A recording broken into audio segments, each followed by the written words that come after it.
आमच्या समोर आज जवळजवळ मला वाटतं 19-20 दिवस झालेले आहेत.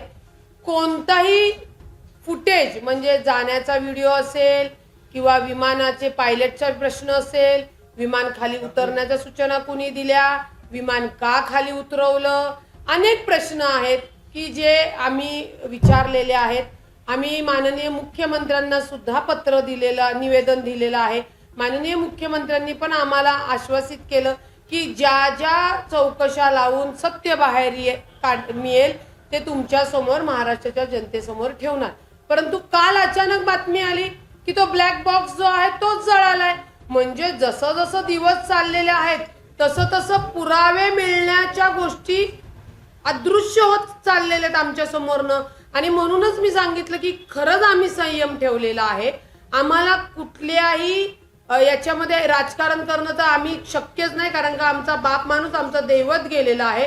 आम्हाला फक्त सत्य समोर येणं गरजेचं आहे. ब्लॅक बॉक्स हा विमानातला असा, म्हणजे ब्लॅक बॉक्सवरच सगळं विमानाचं सगळं इतिहास असतो.